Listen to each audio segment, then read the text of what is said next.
Magandang araw sa inyo mga bay. Welcome back ulit sa ating channel. And sa video ito, update lang tayo mga bay, no? Para sa senaryo ng Gilas Pilipinas. Matapos yung naging laban nila kanina, no? Kontra sa New Zealand. So, panalo yung New Zealand mga bay sa score na 69-66. Ayan. So, bali, ang current standing ngayon ng Gilas Pilipinas mga bay is 2 wins and 1 loss. Okay, habang ang New Zealand naman is 1 win, ayan, and 2 losses. Ayan. So, talo sila ng dalawa sa Australia. So, as of now, ano nga ba mangyayari sa Gilas Pilipinas? Anong epekto nitong pagkatalo nila sa New Zealand mga bay, no? So, currently, number 2 pa rin sa Group D yung Gilas Pilipinas.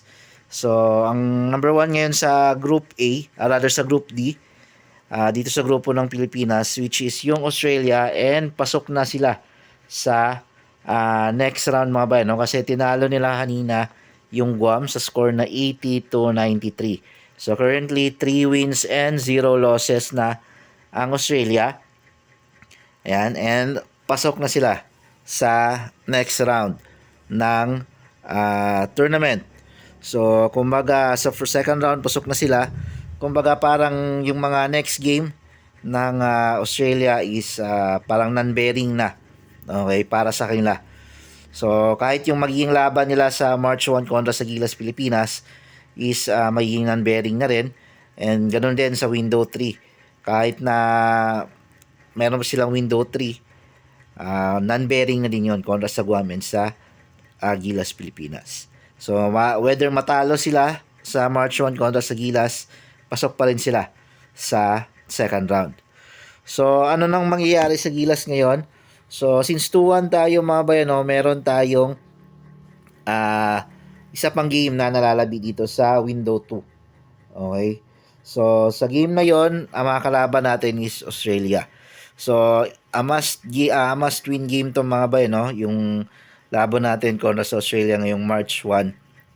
Dapat makaisa tayo and manalo tayo dyan para mag 3-1 tayo and may chance tayong pumasok pa sa second round. Okay? So, importante sa atin yan kasi kung masisweep ng New Zealand yung remaining games nila between Philippines and Guam sa window 3, magiging 3 and 2 sila. Okay? I think 4 and 2. Yan. Kasi maglalaban pa yung New Zealand and Guam sa March 1 din. Okay, doon naman sa home court yata ng Guam kung yun nakakamali. So magiging 4-2 New Zealand and kapag nangyari yon, manalo tayo ngayon sa Australia, makaisa tayo, magiging 3 and 1 tayo and magiging ngayon lang sa window 2, pag nanalo yung New Zealand sa Guam, magiging 2 and 2. Yan. So, magiging stay at sila at number 3 yung New Zealand after ng window 2. Kung mananalo tayo sa Australia. Pero kung manatalo tayo sa Australia mga bay, no, magiging tie tayo with 2 wins and 2 losses. Kung manatalo tayo sa March 1. So, posibleng bumaba tayo sa third place kahit na 2 and 2 tayo kontra sa New Zealand kasi tinalo tayo ng New Zealand. Ngayon, pag hindi natin matalo yung Australia sa March 1 game natin mga bay, no, and pagdating ng window 3, mahirapan tayo. Okay, bakit? Kasi ang mga kalaban pa rin natin doon is New Zealand and Australia. And ang mas nakakahirap pa doon is home court na ng Australia and New Zealand yung mangyayari. So, ang worst case scenario natin dito mga bay, no, kung matalo tayo sa March 1 dito sa home court natin kontra sa Australia, after ng window 3, matalo pa rin tayo sa last 2 games natin kontra Australia and New Zealand naman, doon naman sa home court nila. Worst case scenario natin is mag-end up tayo ng 2 wins and 4 losses.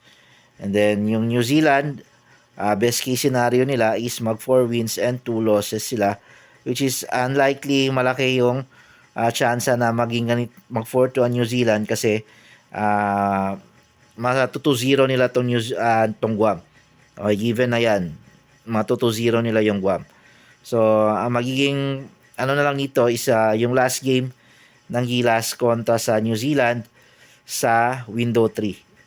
Pero bago natin na anuhin yung pag-usapan yung sa window 3, dapat muna manalo yung Gilas sa Australia ngayong March 1. Kasi pag natalo tayo sa March 1, sad to say, mukhang malabo tayo mga pasok sa second round and sa World Cup.